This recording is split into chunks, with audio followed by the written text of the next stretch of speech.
আসসালামু আলাইকুম। আজকে আমি আপনার লগে একটা মাছের কাবাব শেয়ার করবো। তো মাছের কাবাব করার লাগে আমি একটা রৌ মাছ নিছি, আপনারা যে কোনো বড় মাছ দি করতে পারবা। তো আমি মাছটার একটু লবণ পানি দিয়া সিদ্ধ করিয়া কাটা বাছিয়া লই লিছি।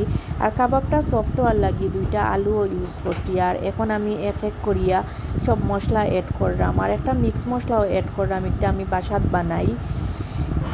তো এটার মাঝে সব ধরনের মশলা দেওয়া আছে। তো এক এক করি আমি সব মশলা দিলে এটা আমার ভিডিওর মাঝখানেও কারেন্ট টানিছে গিয়া, যার কারণে ভিডিওটা অন্ধকার লাগে।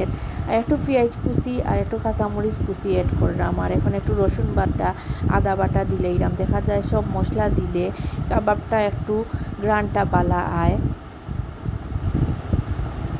তো আপনারাও ট্রাই করতে পারেন আমার লাখান মাছের কাবাবটা। আর মাছের কাবাবটা যদি আপনার মজা লাগে তে কমেন্টে অবশ্যই জানাইবা আমার মাছের কাবাবটা কিলান হয়েছে।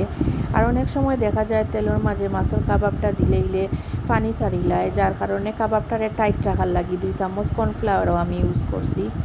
তো সবটা একলগে করিয়া আমি মাখাইয়া নিমু গিয়া, আর খুব ভালো করি মাখাইমু যাতে সব মশলা কাবাবর লগে মিক্স হয়ে যায়।